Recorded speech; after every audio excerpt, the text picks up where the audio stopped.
sommes venus planter des arbres. Allons-y. C'est sur ces mots que le ministre du Cadre de vie et du Développement durable a lancé officiellement la 37e édition de la Journée nationale de l'arbre. Cette cérémonie a été marquée par la mise sous terre de plus de 1200 plantes sur une superficie de 5 hectares à la coopérative d'aménagement rural dans la localité de Kpanrou à Abomey-Calavi. Dans son allocution, le ministre a rappelé le thème de cette année et l'utilité de planter un arbre. À cette 37e occasion, le gouvernement du Bénin manifeste encore une fois à travers mon humble personne sa volonté politique d'inverser le processus de dégradation de nos ressources forestières par une intensification des actions de reboisement et de restauration.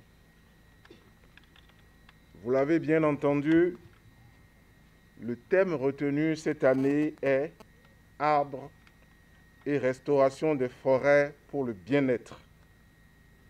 Ce thème tire son origine de la décennie 2021-2030, donc nous sommes au début, décrétée par les Nations Unies pour la restauration des écosystèmes.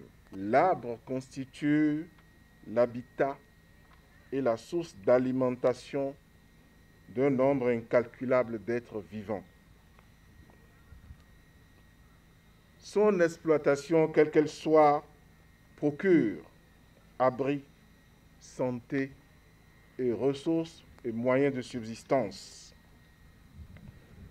Les forêts bien gérées sont synonymes de communautés saines, résilientes et économiquement prospères. Parlant de l'utilité des arbres, le directeur des eaux, forêts et chasses a souligné l'importance de la présence de ces derniers sur un espace de culture vivrière et leur capacité de nourrir la terre pour favoriser les productions. Il y a une interaction entre les cultures annuelles et les arbres qui existent sur le même espace.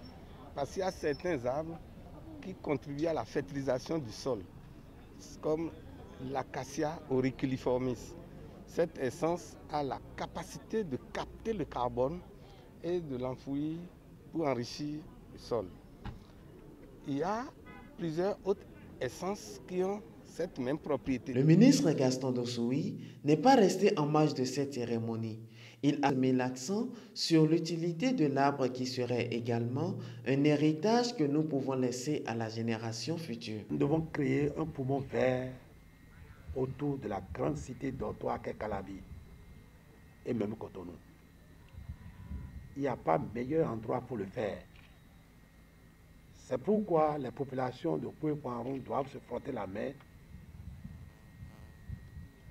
que les eaux et forêts les ont identifiés comme le réceptacle d'une action d'envergure que nous sommes en train de mener. Il est important de constater que si nous ne faisons rien aujourd'hui, nos enfants ne pourront plus construire leurs bâtiments avec du bois.